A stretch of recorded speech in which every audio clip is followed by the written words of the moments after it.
மாரடைப்புல இருந்து காப்பாத்த இந்த 3 உப்புக்கள் போதுமானது. இந்த 3 உப்புக்கள்ல அவர் வாயில போட்டு கொஞ்சமா ஒரு ஒரு 2 ஸ்பூன் கரண்டி தண்ணி, ஒரு 50 மில்லி அளவுக்கு தண்ணிய அந்த வாய்க்குள்ள ஊத்துனோம்னா உடனே அந்த நெஞ்சு மாரடைப்பு சரியாயிரும். உடனே எழுந்திருச்சுக்குருவாங்க. இது ஒரு அதிசயமா இருக்கும். ஏன் இந்த மாரடைப்பு சரியாவது? இந்த உப்பு தான் உள்ள அடைக்குது.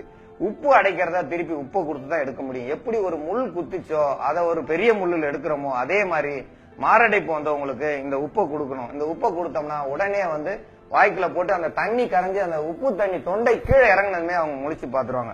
அதிகமா மாரடைப்பு வர்றதுக்கு காரணம் என்னன்னா, நீங்க வெளியில போய் ஒரு விசேஷத்துல பிரியாணி சாப்பிடுவாங்க. அப்போ நிறைய வெங்காயம், பெரிய வெங்காயம் வச்சிருப்பாங்க. அந்த வெங்காயத்தை சாப்பிட்டு போது வந்ததுமே சுருக்கணும், குத்தும்.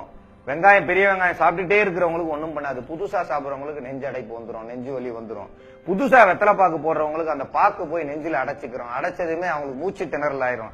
இதெல்லாம் சாதாரண அந்த அடைப்பெல்லாம் சரி செய்யும் இந்த உப்பும் வெறும் தண்ணி. இதுக்குன்னு ஒண்ணும் தண்ணியில எந்த ஒரு கலப்படமும் கிடையாது. நீங்க குடிக்கிற தண்ணி, நீங்க சாப்பாட்டுக்கு போற உப்பு, இது ஒரு சிறந்த மருந்து. இத உப்புக்கல்ல போட்டு கொஞ்சோண்டு தண்ணியை ஊத்தனோம்னா சரியா போகும். உப்புக்கல் வெறும் மாத்திரை போட்ட மாதிரி போட்டு தண்ணி குடிச்சா போதும். அவங்களுக்கு எவ்வளவு நெஞ்சுவலியா இருந்தாலும் அடுத்த ஒரு நிமிஷத்துல அந்த நெஞ்சுவலி சரியாயிரும், அடைப்புகள் சரியாயிரும். மயக்கத்துல இருக்கும், மீண்டும் எழுந்திருச்சு என்ன நடந்துச்சுன்னு கேட்பாங்க. அதுக்கப்புறம் அந்த இதய அடைப்புக்கான மருத்துவத்தை நீங்க வேற ஒரு மருத்துவம் தான் பண்ணணும். அந்த உடனடி மருத்துவம், மயங்கி விழுந்தவங்களை மீண்டும் எழுப்புறதுக்கான மருத்துவம் இது. இந்த மருத்துவத்தை எல்லாரும் பயன்படுத்தி பயன்பெற வேண்டும் என்று கேட்டுக்கொள்கிறேன். இந்நிகழ்ச்சியை